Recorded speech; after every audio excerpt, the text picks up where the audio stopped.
Yo, what's going on, everybody? Ace and McMillian here from the Gurren Otaku Council podcast, and we are back for another week with episode 47, where today we'll be reviewing Oshi No Ko and My Home Hero. But of course, before we get into all that, if you would like to join me, my friend McMillian here, as we discuss all things anime and sometimes manga, then please make sure you hit that like and subscribe button, as well as follow us on our social media so you can stay up to date on all things about the council.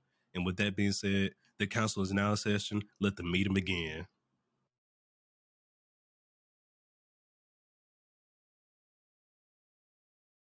Hello, everybody. Welcome back. Thank you all for joining us for today's meeting. How you doing today, McMillian? I'm doing all right. How about you, sir? Doing good. Well, of course, as always, we're going to get us started with some council announcements. We only have one today. We just want to remind everybody that our Uncle from Another World review is now live on all your favorite audio platform as well as YouTube. So you can go and check that out now. And then, with that being said, we're just going to hop on straight into GOC News, your weekly source for the latest anime news. So let's get into it. Starting us off with GOC News today, we got two brand new trailers for you today. Starting us off with one, there's a new trailer for the final season of Ultraman that is dropped as well. That season is slated to be released on May 5th on Netflix. So far, you Ultraman fans there, you won't have to wait long for the final season. As well as there was a new trailer for the Psycho-Pass Providence anime movie. And right now that movie is currently set to be released in Japan on May the 12th. And always, as you know, whenever a movie is released in Japan, the Western release date isn't too far behind. Yep. Okay. No, sorry. Yeah, go ahead. Sorry. You're making to the flow of things. Moving on from there, That Time I Got Reincarnated as a Slime, Scarlet Bond movie, if you don't know, is now streaming on Crunchyroll. So one, you can expect a review from us here pretty soon, but also as a person who did see it in theaters, I would check it out if you are a fan of the series, especially considering we don't get another season until middle of next year. So yeah. But moving on from there, for those who are following the Black Clover manga, we are getting a 3-week break here soon, and it will is planned to return on May 22nd. So just do know that if you are following along with the manga updates, we are going on a little hiatus here. And last but not least, for the news, we have the results of the Naruto Top 99. We know this came out a while ago, but here we are just reporting on it.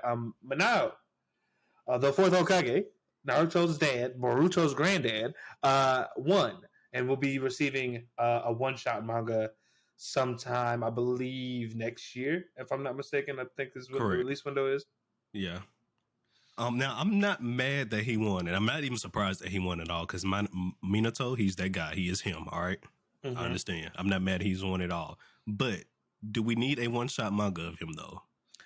Maybe not, in my opinion. I don't know. I would like to. The only thing I feel like...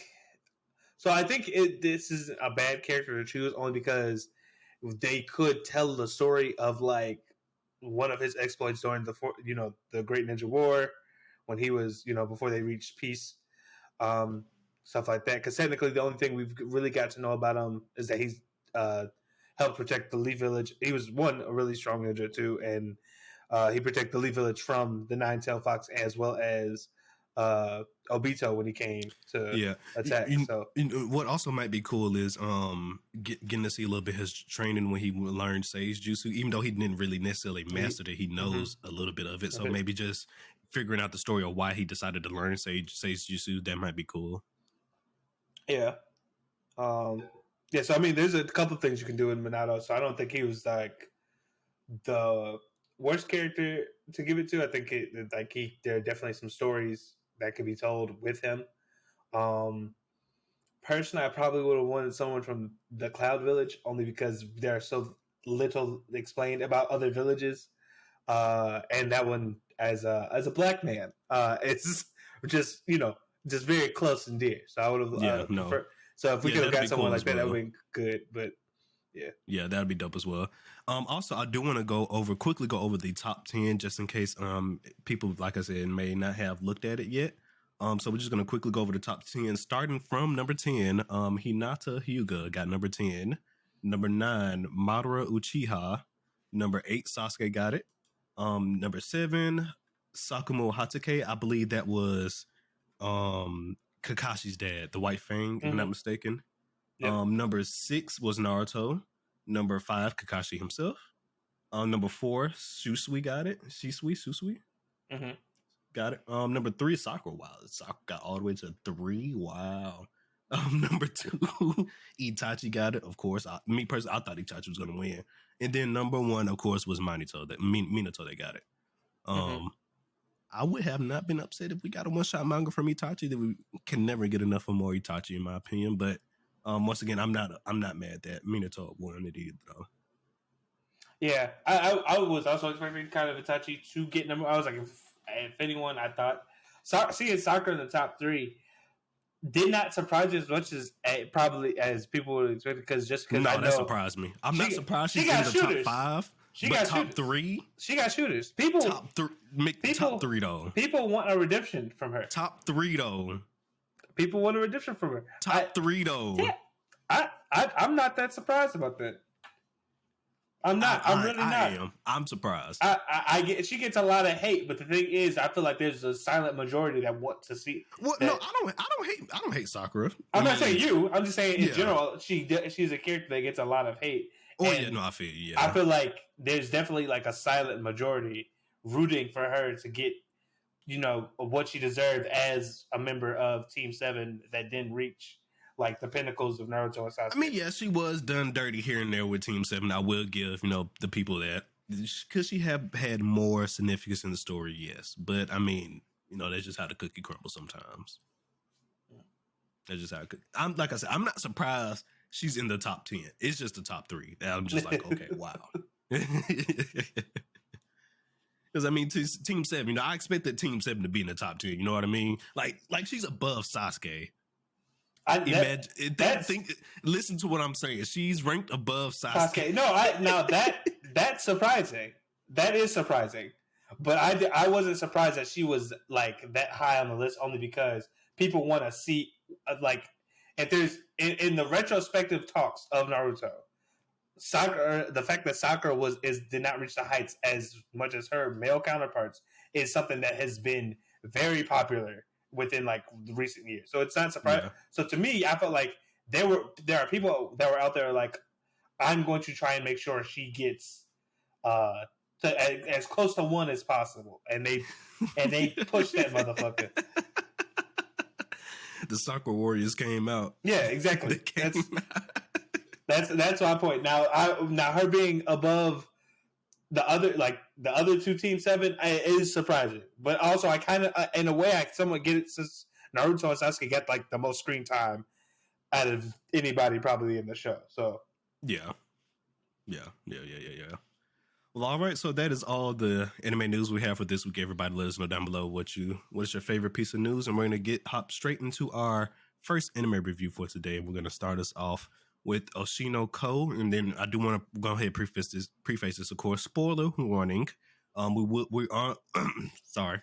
We're going to be covering the first 3 episodes here of Oshi No Ko, because there's only 3 episodes out at the time of this recording. So that's what we're covering here. But we will be talking about spoilers, though. So if you haven't yet caught up to all 3 episodes, this is a spoiler warning.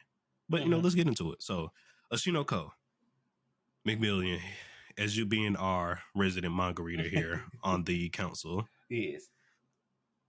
Is it living up to the manga adaptation? I know you haven't fully caught up to it, but from what you've seen so far. So, I mean, everything they've shown, I've definitely read. But, yes. And even in more so, it surpassed my expectations on some things. Like, just a quick thing, like the scene with Aqua in the car, once he realized the epiphany that someone had planned for the events to transpire. I'm gonna try and keep it spoiler light, but if we have to talk about it, we'll talk about it. When that happened, that in the manga, it was just as like the art for that moment did shift in a way that's like, oh shit. But what they did, I think the effect that they did in the anime to have him like become all ink-like, and he formed almost like a new body made out of that thing, and his eye was like bright, like a Yeah, dark star. they focused on it, and they sent it. And They did do color change on it as well. Yeah, that was great. I was not expecting them to go honestly this hard with this show, but it does. As a person who's very much like deep into the narrative of Oshi No Ko right now, it definitely deserves this type of treatment. Okay, so let me ask. Excuse me. So let me ask you this: the first episode, was that anime only content, or was that also shown in the manga? No, all of that was in the manga. Okay. So what they did was, I want to say that was all of volume 1 of Oshi No Ko. Maybe half of volume 1, because I technically don't know like where it cuts off volume wise. But that was the pro and for, I guess if you had to translate to a book, that was like the prologue of the story. Gotcha. Yeah, which makes sense, because the way they did episode 2 is almost like you didn't necessarily have to watch the first episode in order to, follow along with the story and keep it pushing, basically. Yeah, I mean, granted, you miss a lot of context. But you miss a lot of context, yes. But you could technically start from episode 2 and just get like the recap, and just get like from Aqua's whole thing of like, basically Aqua gave like a little recap, and I was like, okay, so that it made me think like was the episode 1, was that anime only content or something like that, or whatever it may be, or did they still want to do it like this just for the reason? Yeah, no, that was simply just a prologue, I guess you could say, of the story for the kids. Like that, technically, like everything that, like honestly, if you break down the first episode, it just shows you everything that the later stuff is going to build upon, like the entertainment industry, how it all works, and then like how that'll have an effect on Aqua and Ruby as they move through, and then how that might affect Aqua's goal as, he tries to figure out what the fuck, who did this thing to I. So correct. Okay, yeah. No, that's what I just want to know, because like I said, in episode 2, Aqua goes into this whole recap mode, and I was just like, why are we giving a recap? We know what happened. But okay, so I just want to know, was episode 1 just some new content or whatnot? It's still, I knew it was canon, but I just didn't know if it was anime only content or not. Yeah, now that basically so far it's been, I want to say it's been a 1-to-1 adaptation. I'm not the greatest at picking out like what exactly is just anime only, but I feel like everything that they did I saw before in the manga. If anything's new, it probably was just added to for anime reasons, like just to either make it more appealing or to stretch out certain parts to, of course, just give it more brevity. Mm-hmm. Yeah. All right.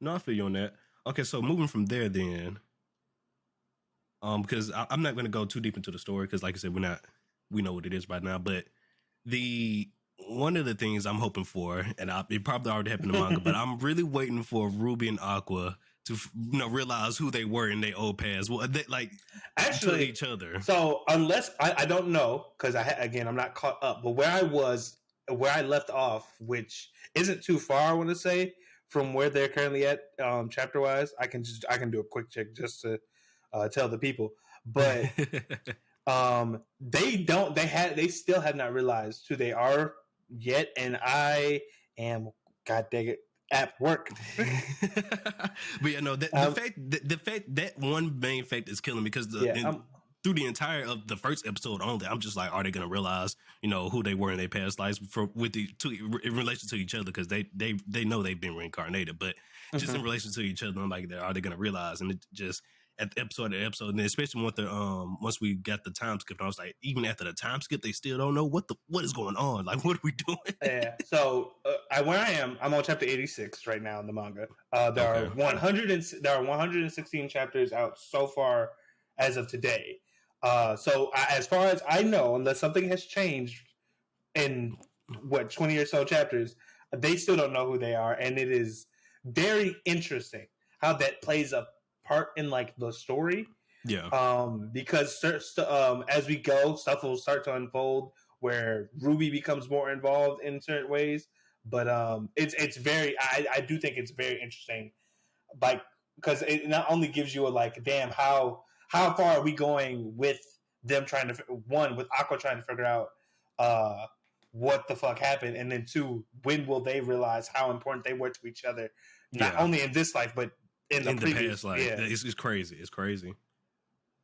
I'm just waiting for them to come to that realization. It's just even weird. I know they showed that one scene where it's like, no, Ruby mentioned she doesn't like to talk about her past life, and it understandable. Mm-hmm. It wasn't the greatest, but still, it just by now I just would have figured after all these years they would have had at least one conversation about it. Hey, I was this in my past life. Whatever. Well, I think, and yeah, true, but I do think like both of them I exemplified like within that first episode, like that they're more focused on this one than this they life, were yeah. The well, the only reason why Akko's really focused on this one because he's trying to find the murderer. It's not like his other life was horrible or something like that. True, true. He does not mention like hating his old life or anything like that, but he does seem more invested in this one, even prior to the whole investigation thing, because he just, I think, probably towards his feelings of who I was, yeah, as one as a patient, and then 2, with the fact that he became a fan as well due to one of his other patients. So it's very interesting. I too am waiting for the oh shit moment, like you're her and you're him. So if you was Akko, would you have went back to the scene where your original body died? Because they say that his body was never found. We saw that in the article. He never talked about it again after that. From that one instance. But if I was in their shoes, I probably would. But the thing is, when is the question? Because it's like I am a child. Yeah, I'm about to say of course not necessarily when you're a child, but eventually, would you ever go back? Yeah, I think I would try. Like when it became possible, I would try and look for it or something like that. Because it's just for like I think that could have, especially with what Aqua's trying to do, that could be a major clue or could have some clue to who's pulling the strings here. Maybe not, because if I'm not mistaken, the same guy who killed him, was it not? Yes, but I'm saying like if the body was moved, who say he didn't have help doing that? Okay, well, yes, if that's the case, yes, if the body was, you know what? Now that you mention it, yeah, because if his body was never found, is it because they didn't do a good job searching, or like you said, did somebody move it? I didn't think about that. Mm-hmm. So that's just that's all I'm saying. Like, as far as the investigation part, yes.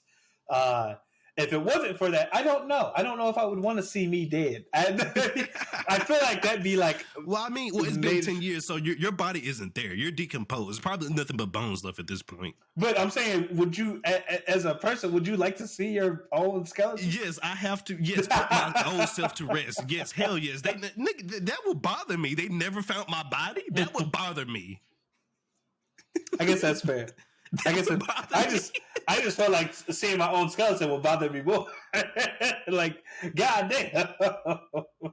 Like, I know I died, but shit.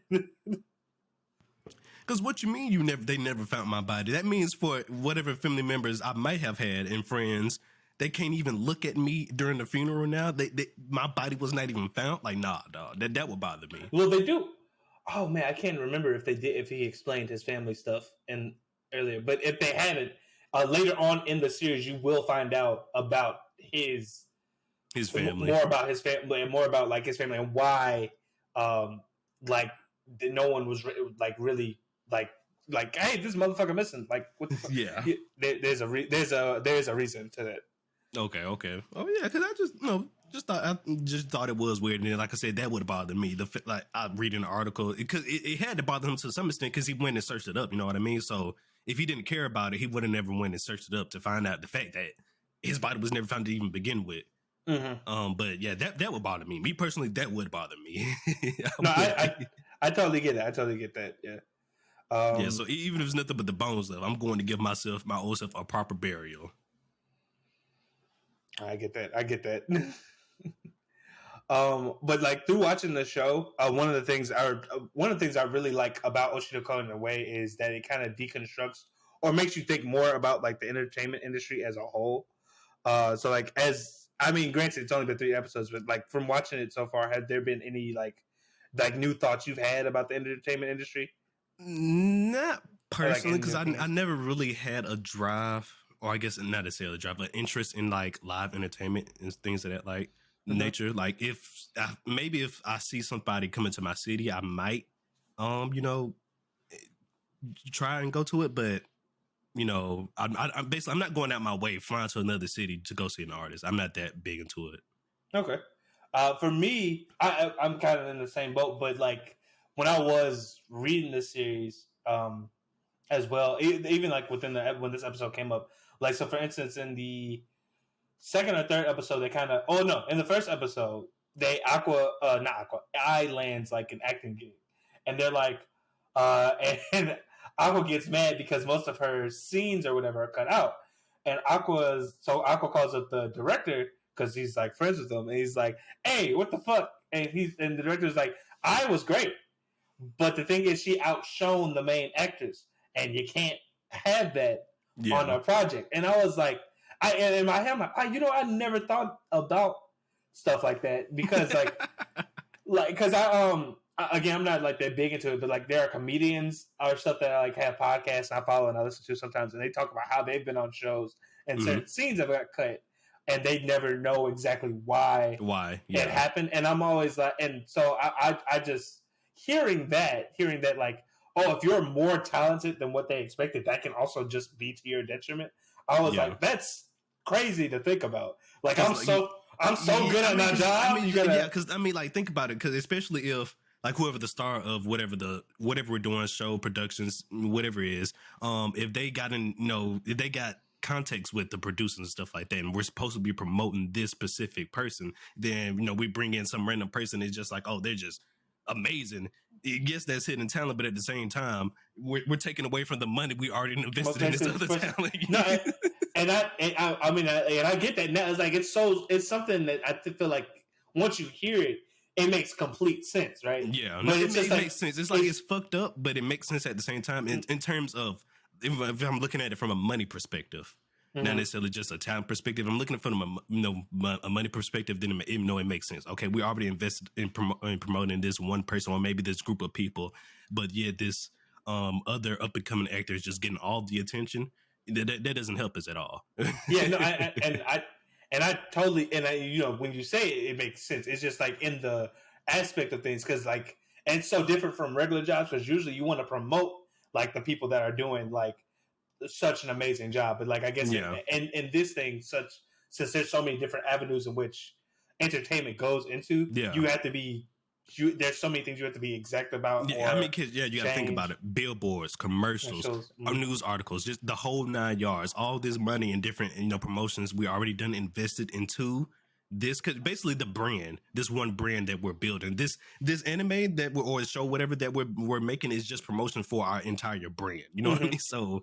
It's just once you look from a money perspective, it's like I do understand. Yeah, so like but it is kind of fucked up though. Yeah, no, so like that, yeah, exactly. So that's why I like one thing I like about Oshi No Ko because as we go further, they even touch on stuff like anime and stage plays besides like movies and concerts. There's a lot of stuff that they like talk about or reveal that I'm like, wow, I would have never thought about it from this perspective or like how that could affect XYZ and stuff like that. So it's just for me, even as a person who's not into like live entertainment as much, it's just interesting to kind of get that and all like this all looks great on TV, like this person's rich, yada yada yada, but this is also on the back end.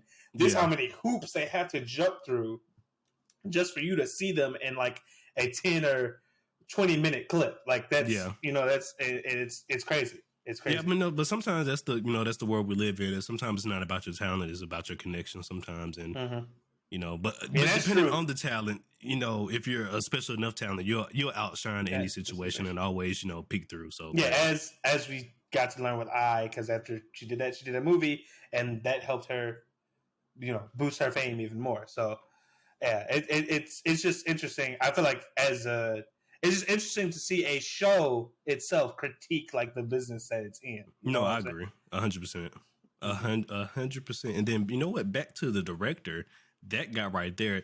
Is it normal for child actors to be that proficient? Maybe not, but like it's almost like so. There's a comedian, Kevin on Stage, for anybody wondering whose podcast I listen to. His kids they're not child actors, but they were at one point they did act or something like that. And he said like that really that there are kids out there that are really proficient about acting. They'll legit go up to directors to ask, "Yo, what's my character motivation?" And they're like, they're like 7 or 8, and it's like, why the fuck do you care about this? Go eat a snack. Like, but there are kids out there who are really proficient about like trying to be an actor and take it very seriously. Yeah. So it's I do Aqua obviously is a different case because he's out here calling up motherfuckers and shit like this. So I mean I feel like that's an extreme just because like of the fact that one what Aqua is, he's an adult in a kid's body, but it's not that far. It's crazy to think that that's not that far fetched or removed for a child actor to be that on their craft. Mm-hmm. Okay. So you know what? I'm glad you mentioned him being a child in the kid's body, because it also brings me back to Mushoku Tensei and how in that reincarnation story, he also started off from as a baby. Do you like the fact that they did that with Oshi No Ko as well?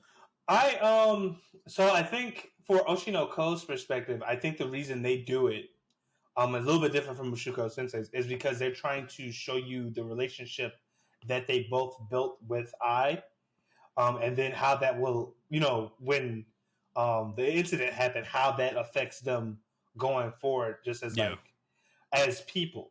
So I liked it. It was also added some lightheartedness because the series does get dark pretty fucking fast. I think so in that regard, for what it tried to do, I do enjoy it. But it does, like it's just different from Mushoku Tensei because Mushoku Tensei is like, let's show you how different this world is from zero to whatever. Yeah.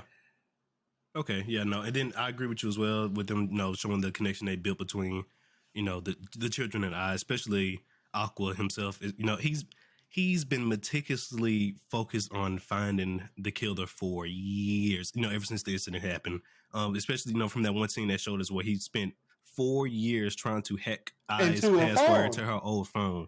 The dedication that takes is ridiculous because I don't know if I would have that type of dedication. You have to have dedication. He had no help. It was an old ass phone model, so he couldn't even find. It took him years to find a battery that worked. The amount of times, like even current phones today, it's a hassle as fuck to like get into them. You have to. Yes. I mean, you have more options now, like at least for what you could do. But yes, technology. But yeah. But goddamn, an old phone having to figure out like a 6-digit combination, that is ridiculous. It took him 4 years. On top of that, he didn't even know how many digits the code was. Oh, that's right. That is true. He did not know. It did not. That's know. Even on top of that. It's not like the password is not saying, "Hey, this is a 6 or 8 whatever digit combination," or it's not doing. The old phones didn't have it where it had a character limit. Well, it had character limits, but the character limit wasn't dependent on the length of your own password. You know what I mean? So.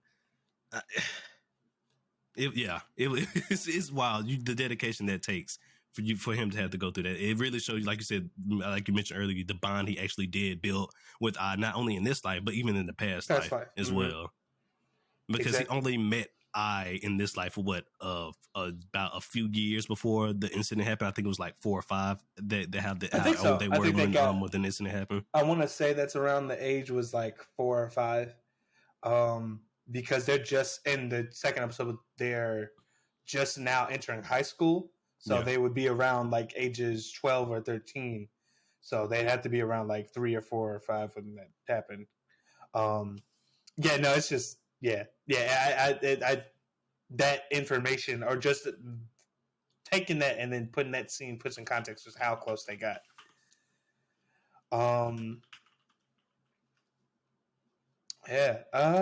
Also,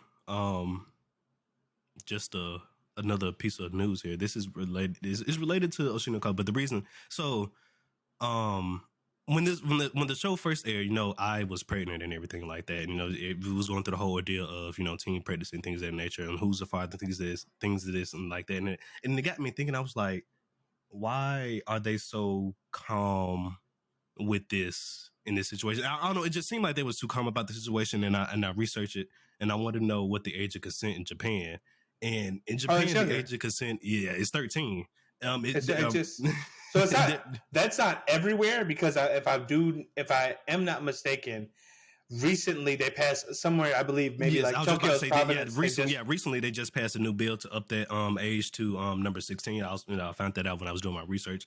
But yeah, like I said, from the first episode, I did think that was weird, and it made me go look that up. And yeah, so there's just a little neat fact for you guys. The age of consent in Japan was 13, but more recently here, like a few months ago, they're putting in a new bill to raise that age up to 16 now. Yeah, and I think also there have been just here and there from stuff I've heard or read about Japan. And certain areas, though, like more urban areas, they do they even though that was the law, people would still look down upon people that like got with extremely like younger demographics. Yeah. So it's not 100% like okay, but that does, as you said, it does explain why no one was like, "What the fuck?" when I showed up at the hospital pregnant as young as she was. Well, no, I remember what it was. What set me off was when I was like, well, she wouldn't tell us like who the father was or how old the father was, and I was like, okay, no, this is kind of weird. And she was like, we don't need to know who the father is. I'm like, no, that's important. Who was his father? Who was the father? That's important. But I understand now though why she didn't necessarily, because that's the whole, plot of the story is to find out who that is. But at the time, I didn't know that, of course. I'm watching it fresh. But so that's what made me look it up. I was like, what the fuck? I mean, it's definitely it's definitely important to have known who the father was, especially now with if the father actually did indeed leak the information and get her killed, which is something I know you wanted to discuss. As far as I am concerned, right now, he guilty. He's guilty. The only other person I could see doing it is, and this is a thought that actually recently crossed my mind, was what if the person that I slept with or whatever had a family already, and when his wife or whatever, found out that this motherfucker cheated, was like, hey, I'm gonna get this bitch killed.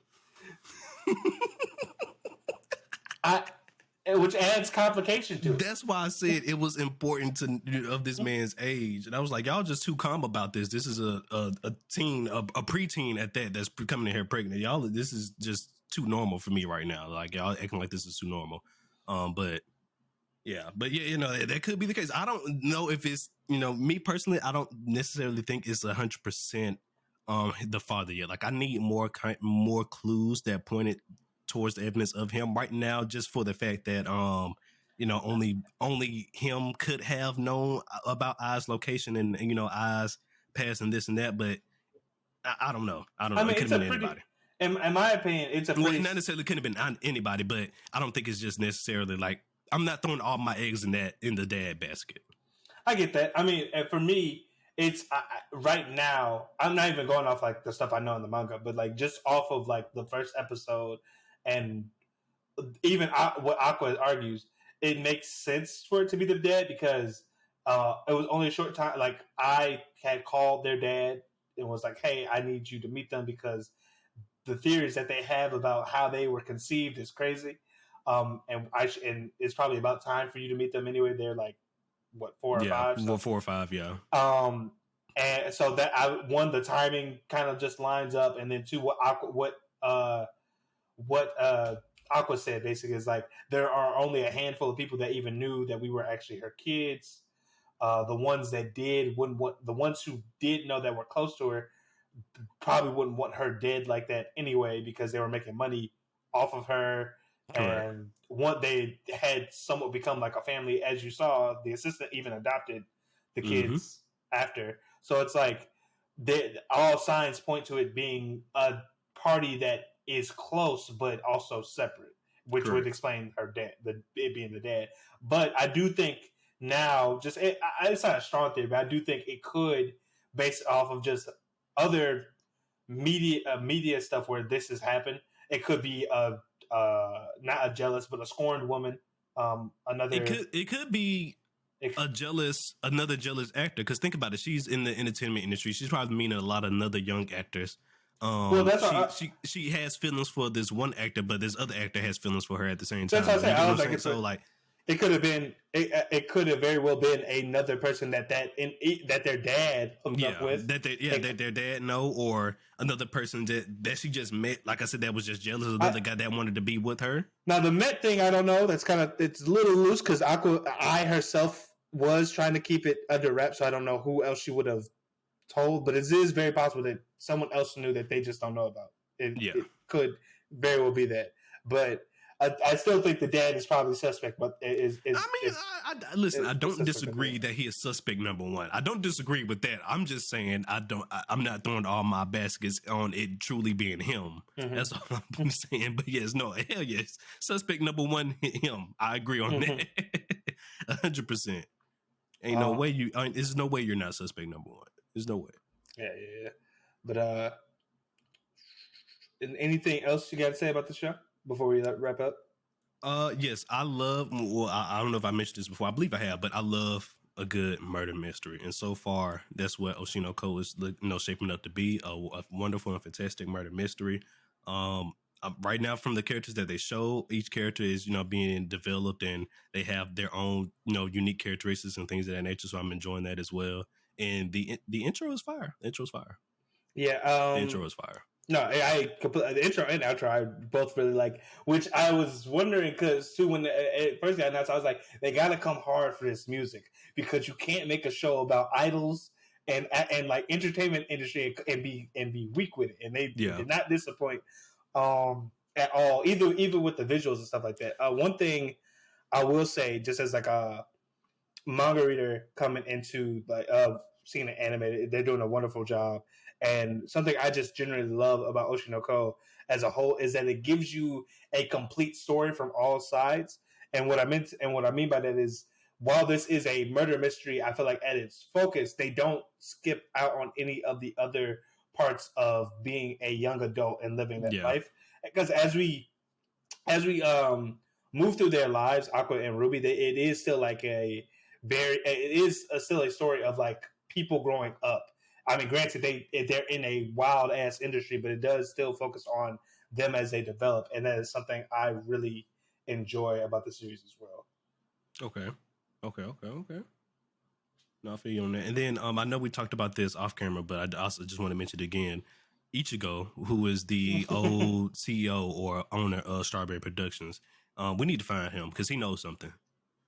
He's one of the only person that knew I was pregnant and had children, and of course he was with I from the very beginning throughout her whole entertainment industry journey, if you will. Mm-hmm. He knows something. I wouldn't doubt it. I would not doubt it. I know a little bit more just because manga, but even now in the series, he hasn't had a lot of involvement, and I do think him getting more involved in the story would be interesting, even if for the fact that like if he didn't do it, which I'm pretty sure he didn't, but like his perspective on the situation could add more. No, I don't think he did it. I thought about it. That was one of the things I thought about, but I don't think he did. I think he more cared about he was too invested in I. What reason would he have to kill her? Money wise and personal wise, there's too much investment. He had too much investment. I just don't see a reason. It would have to be something crazy. I don't know, but like I just don't see a reason for why he would want to kill her. Like I say, he got emotionally invested with not only her children as well, and then he's financially invested in her as well. So I don't see the reason. Exactly. Yeah. So if you have do you have any other questions, any other topics or discussions for Oshi No Ko you want to bring up before we break this episode? No, I think we're good. I think I'm good on it. Just like I said, I want to give the flowers to all the just everything that they're doing. Honestly, it's just really good. I can't wait to see how else they tackle the other stuff that's coming. That I know that's coming because it's a really good story so far, and it seems to be a really good anime adaptation. Yeah, no, I agree. The studio whoever the production studio is that's handling Oshi No Ko, they're doing a wonderful job right now so far. And I can't wait to see how this story turns out as well. But let's go ahead and rate. I guess we'll just join these 3 episodes into one rating since that's what we're doing. We'll rate these 3 episodes. I'm gonna let you go first. What you got? Okay. Since you're the manga reader here, what you got for This me? is completely biased and mostly because of the first episode, but it's like a 9 for me right now. The first episode, you know how I said the prologue of Witch from Mercury was like Yeah. a 10 out of 10. Same thing. I feel like for this, that first episode blew me the fuck away. You know Even what? as a I person will who knew the give you story. that. The first episode alone is damn near probably. Now, I don't even say damn near. I would give it a 10 out of 10. I would give episode 1 a 10 out of 10. I would. Yeah, but like I guess everything as a whole, probably a 9. There's still things I'm waiting on to happen, and maybe that's why it's like that. But it holds up really well. And from the way they handle the certain things about the story, the way they layer, I want to say like the suspense or mystery around Aqua getting close to finding his dad. Like even though in the most recent episode we just got a hint of who it could possibly be and how he plans to tackle it, but not also that we get to see how Aqua has handled a mature be growing up and like how he has kind of sense of right now how he's handling trying to navigate the industry but also not draw too much attention to himself and his sister and stuff like that. And it's very like I said, it's progressing very well. As even as a person who's like read all this stuff before, I love it. It's crazy because like I know what's about to happen, and it's still like so entertaining. It's just really good. Yeah, no, I get you on that. I get you 100%. I guess I'll give it I think I can anywhere from an 8.5 to a 9. I do agree with you on the fact that episode 1 is a 10 out of 10. I don't disagree on that, but the following episodes, I believe, just I don't know. Episode 10 was just so great. It was just, I guess, not episode 10. Episode 1 was just so great. It was hard to follow that up. I'm not saying that the episodes are bad or anything, but they just popped off. Exactly. How do you start with that? And then, and then, like, I mean, granted, that is how you hook a person on 100%, 100%. That is how you hook it, just like with Witch from Mercury. That is how you sell a season right there. Because after watching that episode, it would be, unless you just don't like the genre of stuff, I don't know how you sit down for that episode and be like, I'm not at least watching a season of this. Like I'm a hard. This got me. Unless the season finale is ass, I don't know if I'm gonna stop watching. Like that's the type of shit that the first episode did. So. Yeah, 100%. And so, yeah, just the first episode was so good. It's just hard to follow that up with the previous episodes. But of course, like I said, episode 2 and 3, they were good as well. Like if I had to rank those individually, I think I'll give them both like maybe 2 or 8 and 3 or 7, like that. But fair. 7. I could see why 3 be 7 because it leaves off on a major on a cliffhanger because you kind of want to see what comes next. So I got to get why 3 would be a 7. Yeah. And then I'm also one of the things I'm ready to look forward to is I want to see how the director gets more involved in the story if he does at all. Because right now we know he's Aqua's mentor or whatever and that. And then we do know Aqua also asked him to quote unquote raise him. So how much did he besides stuff about the industry and what else did he teach him? And will Aqua feel comfortable with getting him involved with this quest that he's on one day, because he's basically the director is basically his father to a certain extent. You know what I mean? So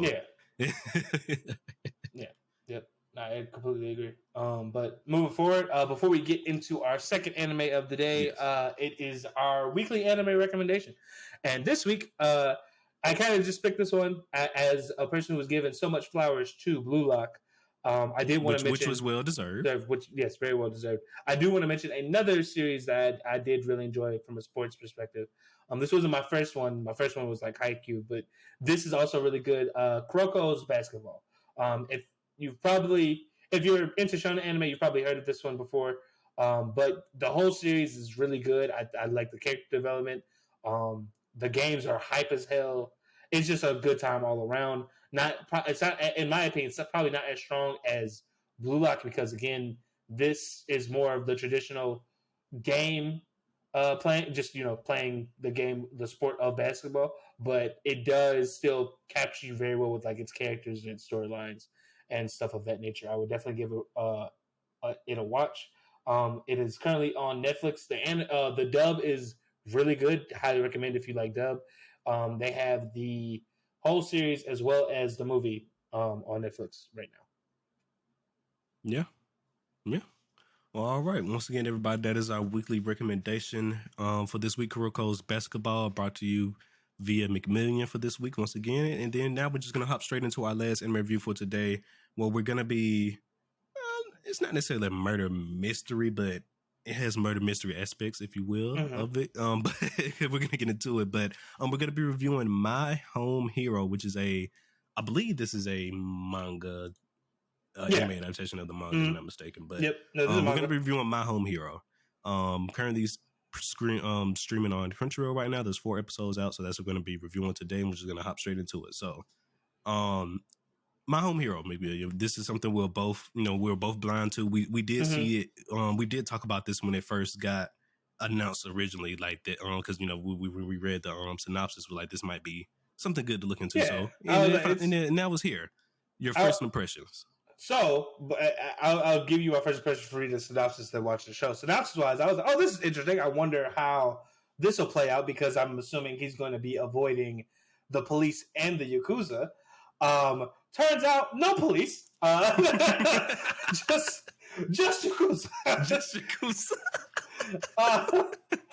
And it's been very interesting so far. I did not expect it to be this fucking fast of a development. The pace, I don't know if I'm upset about the pacing or the pacing is suits it or not, but the pace, it does have very fast, but it does have fast pace. It hits the ground running, is all I'll say. Like it goes from, oh shit, this motherfucker dead, to oh shit, we are now getting questioned by the Yakuza in an episode. I want to say 2 to 3 episodes. 2 to 3 episodes, yeah.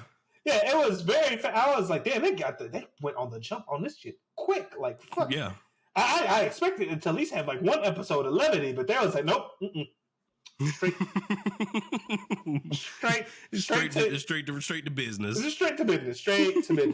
But it's been a very entertaining watch, I'll say. Yeah. No, I agree as well. I think so far I'm putting it in my underrated for the spring season list here. Or a hidden gem, however you want to call that. Because underrated hidden gem. Yeah, because I'm throwing it in that list. It's definitely getting overshadowed by a lot of other premium, understandably why, premium content this season. A lot of premium content, but I definitely would probably agree with that assessment, because it's just getting kind of overlooked right now. So hopefully, us talking about it, if you have not seen it, it does give you, the urge to at least check it out. Yes. So we did not give you the plot of Oshi No Ko because we didn't want to spoil too much about it, because I think that's like an experience you have to just watch firsthand. But McMillian, if you want to give them a quick plot, the summary of a quick summary of the plot. My bad. Yeah, I'm not gonna use so many character names because I'm bad with names. But basically, the plot of My Home Hero is there's this dad who really loves his family. His name's Tetsuo Tosu. He's basically a manager of at a toy company. He has 1 daughter, and one day he basically meets up with his daughter and notices that she's covered in bruises and stuff like that. And he's like, yo, what the fuck is going on? Is someone hurting you? Did you get mugged? Whatever. She was like, nah, I fell. The classic line that most people tell when they get into an altercation they don't want to talk about.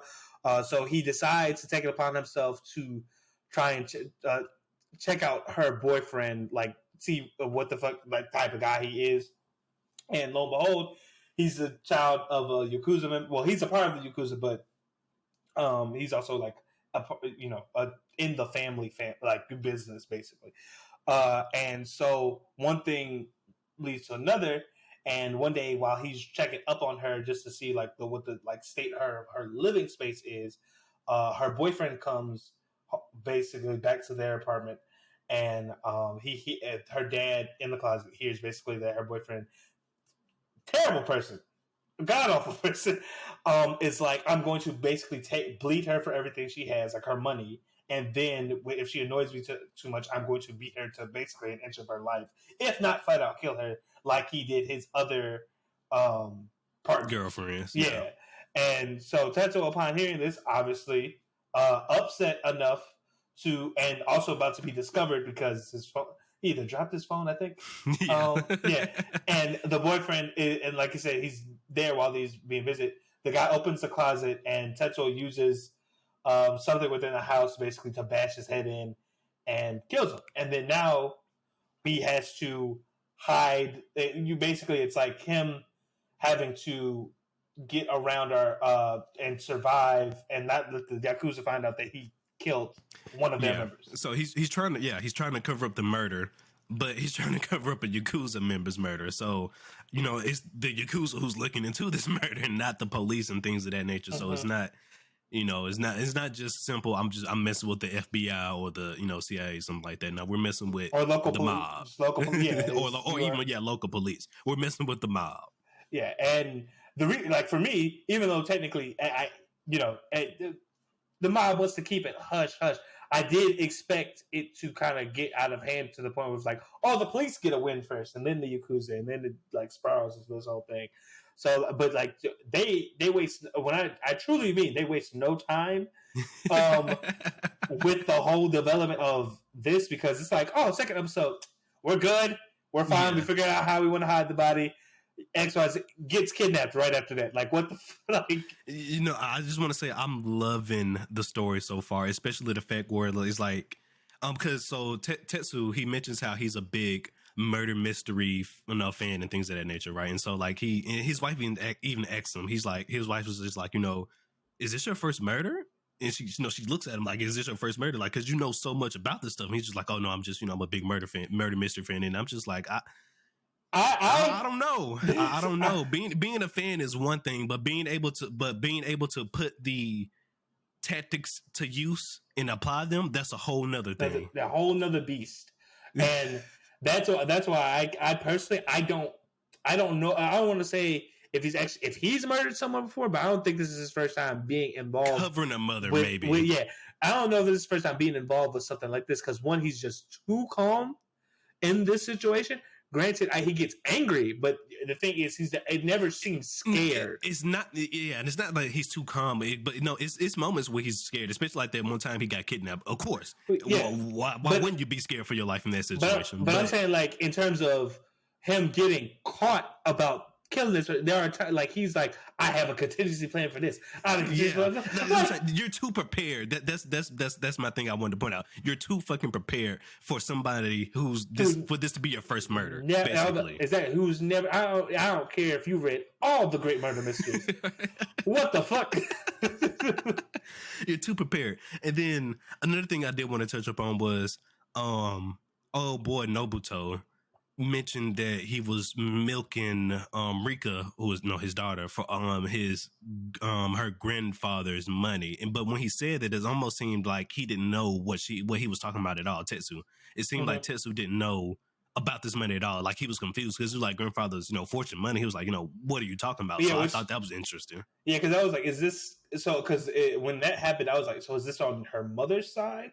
Is that what I'm supposed to understand? Like maybe So is it on her mother's side? Is it something that her mother's hiding from her, or is it something that maybe the grandfather's hiding from the mother and dad as well? Was this just between grandfather and grandchild? Yeah, it's very interesting. In a way, for a second, I was like, that could explain maybe some stuff with Tetsuo if he comes from money, why he might be experienced at least with murder, because maybe somebody in his family did some shit. But the fact that he was kind of caught off guard about the money situation makes me think that there may be more to it. There's more to that story. Yeah, there's something. Yeah, like I said, it seemed like he was confused. He didn't know what was going on. Like he doesn't know about this money or that fortune that he left for Rika. So there's something going on with that. So Rika's got some. She got a life that she's not telling her parents about. Yeah, and it's just interesting. The whole show the how it's going right now is very interesting, because it's like laying out so many different pieces, because you got the murder, Rika's whole situation with her granddad, Tetsuo, if he's actually being honest about the life he's led up to this point, because there's a lot of questions coming up now, and then the Yakuza member, Well, I'm blanking on his Which name. one? Which one? The one that's working with Tetsuo right now. It starts with an M. I have the names here pulled up. Hold on. Is it They don't have him listed here. What? Majima? Right? Kiyoshi Majima? Is that who? I believe so. I think that's the guy. But like, for instance, him, the whole thing with like, he's trying to figure out who murdered or what happened to Nobuto, but in reality, it's not.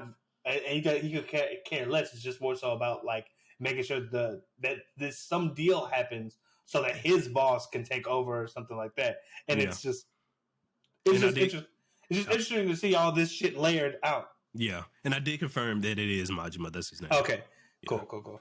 Yeah, it's just it's a lot going on, and it's and I'm very interested to see how this all shakes out. Yeah, no, it's a lot going on. So we're bouncing around here right now. So we're gonna apologize for that. We're bouncing around the episodes here, but so speaking of Majima, now, do you think he will become an ally? To what shit? He might be damn dead from how episode 4 ended. But do you think he'll become a real ally? Almost, because it seems like he understood that he needs Tetsuya to a certain extent now. I think I do think that's a big possibility, especially with how episode 4 not ended, but like the middle part where he's like, wow, oh man, you are probably the most dangerous type of person. Yeah. Where you appear one way, but you're actually like this. And I think that he realizes that besides just the fact that like Tetsuo seems to be like this this thing he's not what he seems to be like this really was a big asset to him. I also think that he realizes that there's something more. He himself is now caught up in just trying to see like what is this guy's plan, like what is going to happen, and how's all shit. Like how am I a part of this? What are you going to do? Like I'm really interested to see like their partnership. Their partnership, I think, is going to be like a big part of this series. So yeah, I can't wait to see how this develops. Yeah, no, I'm with you on that, especially how Majima basically pieced together that he was the one who killed Nobuto, because I mean he was the one who was leading the investigation basically, so he probably pieced all the pieces together like, no, you killed this guy. There's no way that you didn't kill this guy, especially if he also came to realization, like you mentioned, that you're this other type of person, you're not who you appear to be. Like he was doing his own research, so he might very well come to be a good asset if he does live, because by the end of episode 4 it doesn't. Our boy got shot. Ain't looking too good. It ain't looking too good. Ain't looking too good at all. But yeah, and so I also want to give a shout out though to his wife, because she is a real one. Oh my God, ride or die type energy. Like she came in right after the deed was done and was like, all right, let's hide the body. I'm like, no questions. None? No questions asked. Zero. None? This is the type of energy we need. She looked. Tesso, did you do this? It was self-defense, right? No? Oh, okay, Bill, let's hide the body. She said, I got you. Let's hide the body. We in this together. Complete faith. I get it. She was like, if you going, I'm going. It's up. That was it. I was like, you know what? I'm not even mad. That's how you do it right there. Ride or die. That's what you want. That is exactly what you want out of your partner. Are you with me or against me? I was like, this is marriage right here. This is the thing. This is the foundation. This is peak marriage right here. Will you hide a body with me? This is going vows, right? This is all the contract. Yeah, so I just had to give her a shout out, just to realize. Really, you know what? I'm also gonna tie that back to this other point, because it's almost like has she? I believe she done murdered somebody.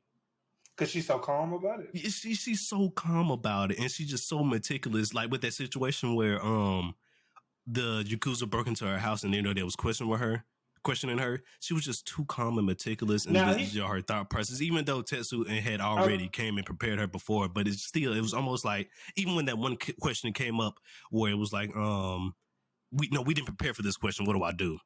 And she came up with a came solution. up with a solution on the fly. I don't know necessarily if this is her first murder, but there's something up with this family where they was doing hood rat shit. It's too perfect. It's too they was in them streets before they got married. Both of them was doing shit they should not have been. Way a regular person just totally not saying they can't, because I'm pretty sure people done it before, but it's just you're not doing this complete 180 this fast. Exactly. This is like your conscience not even like making you rethink none of this. You're just cool. All right. I guess. Goddamn. Yeah, no, it's crazy. And then one question I did want to ask you. So, I think it was episode. I think it's 3, but there comes a point where the Yakuza, it's the same situation we just talked about. The Yakuza infiltrates, their house, as well as Tetsuo gets kidnapped. And then, but after that situation gets resolved, he decides to leave his family out of it. Do you think that was a smart idea? I know, he's leaving them out of it for the love of his wife and of course his daughter as well as that. But his wife was already involved. Do you think?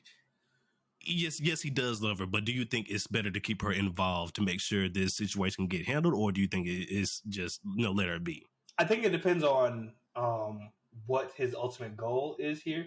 If he truly thinks that he could trick this guy into letting him live, I think it would be better to at least keep her somewhat in the loop. But if he is if it is just like buy time and make it seem like he's the only one responsible for everything that's like going on, then I do think he wants to keep them out as much as possible, because he doesn't want any of it coming back on them. Correct. And as a husband, I feel like that is something that you want to take the gamble with more, of course, right? So I think it really depends on like how much faith he has in what's about to happen. And so from where he is right now, I think it's smart, because while Majima now seems like he might be cool with Tetsuo, even if he did kill Nobuto, it is still he still has to ensure that his family has protection. Of course, 100%. So I think right now that's a smart idea. Yeah, no, I agree. I believe it will be smart to at least keep her in the loop, because, like, for example, the situation where preparing just in case they get interrogated by the Yakuza. Like, if he said from the very beginning, no, I'm gonna keep my wife out of it, and he didn't prepare for a situation like that just happened, she could have died. You know what I mean? So I think it is at least good to keep her in the loop somewhat. Maybe I do agree with keeping her as far away from it as possible. I understand that fact, but maybe just keeping her in the loop a little bit would be beneficial. Like how it already proved to be. Yeah. There's definitely a case for that. But moving a little bit from like plot wise, just to kind of talk about overall, it is safe to say that My Home Hero kind of blends itself to a older animation style. And as an older series, I don't think necessarily it's a bad thing. But as a person who's seen anime evolve and move forward and push the envelope and turn stuff, do you think it's kind of holding it back? That's a good question, because when I first started watching the show, and I don't know if it's the art style or just how they, or like you said, how they're animating it and the decisions they're choosing to use, like how they express different emotions and things of that nature. I'm not sure the style of the way they're doing it. I'm not sure if it's that, but I did realize it is something different. Like you say, either by animation or art style that is about the show that threw me off at the beginning. But as the show kept going on, I think it does start to blend well together more. But it did throw me off in that first episode. Like I can't tell exactly what it is, but something about it did feel off to me. Yeah, for me, it's just this seems more akin to older animation styles. And that's what it might be. It might be like an older style, more of an older style that they're trying to go for. Yeah, and I do wonder why the decision, because this isn't necessarily an old series. This came out in 2017. The first manga came out in 2017 for this series, so it's not like it's an older series that kind of accompanies that. But maybe I feel like maybe they're trying to give it like the older look to be have more weight or more like seriousness to it from the jump, because it could be safe to say like a lot of anime right now, even though I don't necessarily think it detracts from how serious it is a lot more colorful and bright and vibrant. And no, this is a very they're using a lot of dark tones and colors in this show.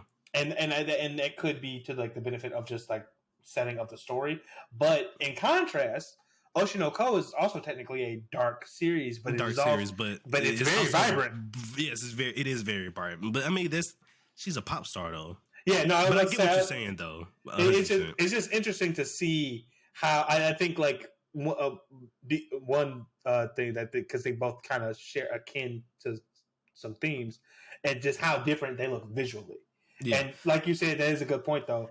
One is entertainment and one is just straight like trying to survive. But now that you mentioned that, I think I prefer it to be more this like as far as like how they're animated, more dark tones and dark colors like that, because I think it actually matches the tone of the show and the plot that's actually that's going on right now. Mm-hmm. No, I think it works for it. I do think it works for it. I don't necessarily think it's holding it back. It's just interesting. I feel like to see an animated within like this year that isn't slightly more colorful than more poppy, more saturated. Yeah, because like even I'm a granted Demon Slayer might be a bad example just because of who's animating it. But like a totally bad example. But I get what you're saying. But even that with its dark subject matter and even having like darker colors still has like some vibrancy and stuff in it. So it's just interesting to see them go for an older style. But it does not detract from it. Like, for example, like I'll give one example. Like when they had the bag over Tetsu's head, the way they animate that and the way they depict that, I feel like if it was in any other show, the way they depict his head being the bag will be totally different. Yeah. Probably. Like, you get what I'm saying? Yeah, I do. I totally get it. But I will say it is kind of, in a way, it's like, it does set it apart. I'll say that as well, even though it is kind of older. Yeah, it does set it apart. But no, so you know what? Let me ask you this: you talked about how fast the pace is and stuff like that. Do you agree? Do you like that? Would you rather it slow down a little bit, or do you think the pace is just fine? At the moment, I think it's fine. I don't, because the based on how it starts is arguably a very like shotgun pace type of thing. Like they murdered somebody. It technically would be, depending on the circumstances, would be a very quick like succession type of thing of like we have to figure out what the fuck we're about to do with this body. We have to then try and figure out how to cover our asses if this ever stuff like that. So in a way, I'm fine with it being this fast. I do wonder though, is there going to be a point where they slow it down to like analyze stuff from all sides? Because as you said, this might not necessarily be a murder mystery, but there are mystery elements at play within this show. Yeah, with the whole Yakuza thing is going on and stuff like that. Like, where do we go from here? Is a question. Because like one of the big plot points that got dropped within these episodes was that Nobuto actually backstabbed the group. We didn't know that, so he backstabbed the group. Can he use that fact to maybe kind of play as an advantage, maybe kind of pin his murder on one of the other members or something like that, or his father? Maybe does he get this information to his father or something? I don't know, because his father is upset that he's missing right now, but his father don't know that he also backstabbed him as well. I don't think that will matter too much overall, because the guy's dead, and it's still that's still his child. So even though you did do me wrong, you're still my son. So I'm gonna be upset first that you're dead. You know what I mean? So yeah. And so there's a lot of moving parts here. So I think right now the pace is fine for like where we're at in the story, but I would like to see at some point, like especially when they look at all the facts of like just how big of a web this is, if it slowed down for that analyzation. And then we also know that some of the members look like they're trying to move up in the group as well. So there, there's that little situation going on as well. A lot, like you said, a lot of different, mystery plots just spread around here and there. So, I'm definitely excited for it. The episodes 1 through 4 so far have been very, very good. Like I said, episode 1 really didn't catch. Okay, so I will say this: episode 1 didn't really catch my attention, but episode 2 they went on ahead and pulled me in. Yeah, I think I what is it? So I would agree because one, I mean, they kind of give you the whole plot from like the first episode. This guy murders somebody. How it evolves is really what decides to keep you. And I think 2 and 3 really are the things that kind of sucked me in because they kidnapped them and they had a whole plan for if they got kidnapped. That's usually not the case. And that's usually not the case. And I like how it evolved from there. So well, I mean, I guess with that in mind, you want to go ahead and rate it because we kind of just talked about. Yeah, we can. Yeah, that's fine. So for me, oh well, no, I did the last one first. Do you know?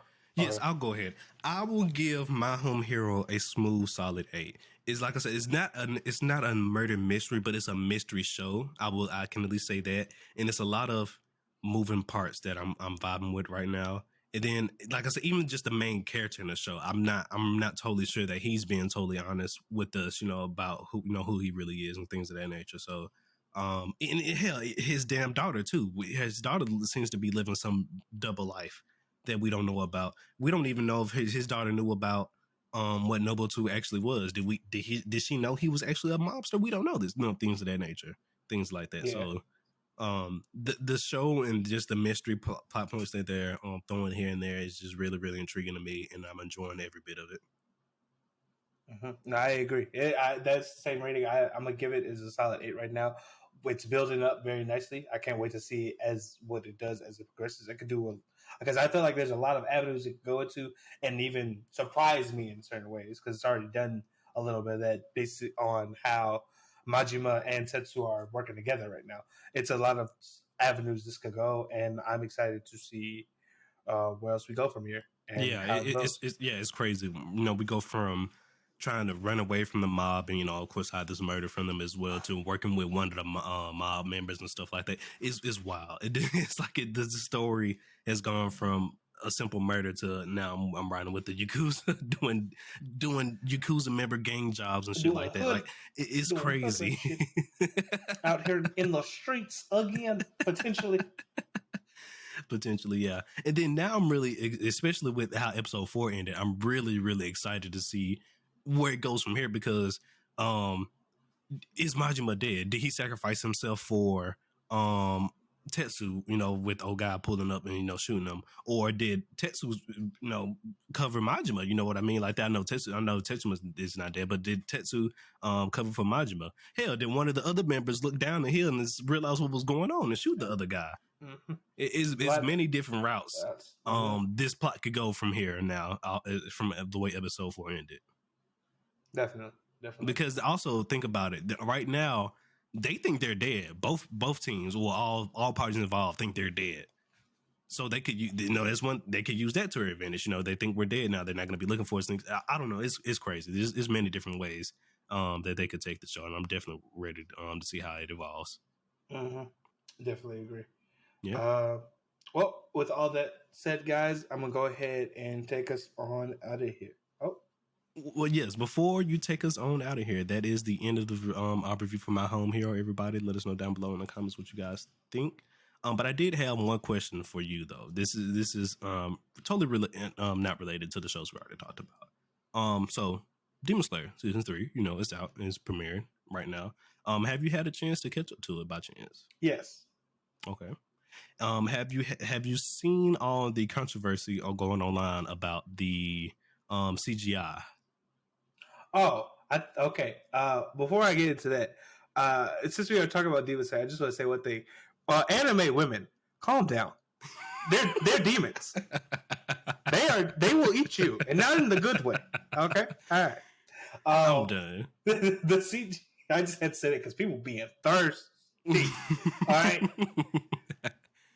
And it's gonna get worse before it get better. I already know. And also, I'm gonna touch upon that a little bit later. But we're gonna start with this. So the CGI.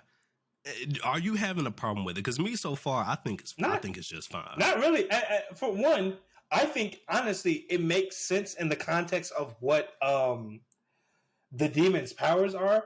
Because these are supposed to be otherworldly creatures. They're not so technically supposed to look like they come from this world. So them being CGI, to me, just adds to that. To that fact anyway. That they're not supposed to be looking like normal shit. They look whatever. But besides that, the CGI is well done. It's not like it looks. It's not like Berserk CGI or other stuff where it looks wacky or anything like that. You obviously know what this is. This is a I agree. demon fish thing about to eat the fuck out of a child. It should look like that. It moves fine. It's not really detracting from the rest of the movement or flow. It's just in a different style. That's all it is. Yeah. And yeah, that's one of what it's get your opinions on that, as well as we also talked about how the producer was like, for Demon Slayer season 3 that we're going to be next level animation, if you will. We're going to be bumping that up. Are you seeing that? Me personally, when episode 3 aired, especially the one but we already talked about one. But at the episode 3 though, I'm definitely seeing it. Mm-hmm. Like it's ever so subtle, but like I can see what he's talking about. Like for example, that transition with the Miss Hashira, what he did when he did his his breathing technique, phenomenal. Yes, and phenomenal. When Tanjiro was getting electrocuted by old boy, also phenomenal. Like just in terms of visualizations and how it looks, also phenomenal. No, I completely agree. As a person who's read the series, one thing I look forward to every new season of Demon Slayer is seeing how they animate breaths, how they animate the breath styles or other things that like the demons do. Because while the manga is not badly drawn, any sort of thing, but I do like to see it. Having something in motion is a lot different than being pictures. So it's always great to see Demon Slayer, the anime, do stuff like that. So I'm enjoying everything so far as far as that. Yeah. No, so I agree with that as well. Also, I was right about that theory with the sword. I can't believe it. Tanjiro. Get the power boost. I knew he was right. I just couldn't confirm it. My boy getting a power boost. I'm assuming sometime in the middle of the season. Of course, don't spoil it for me, but I'm assuming that, of course, sometime during this fight, something's going to happen, and he's his swordsman is just, here, Tanjiro, take it. Can't confirm or deny anything. Just maybe enjoy not exactly like that, of course, but just enjoy the ride. That's how I imagine it. Here, Tanjiro is finished. Take it. All right, but then old man, my boy came back buff too. That was crazy. Also, y'all thirst for anything because y'all was thirsting after him too. Stop it. Were they? Yes. I saw tweets that were like, "Oh, I can't wait till the mask come off." Stop. Oh my. Stop.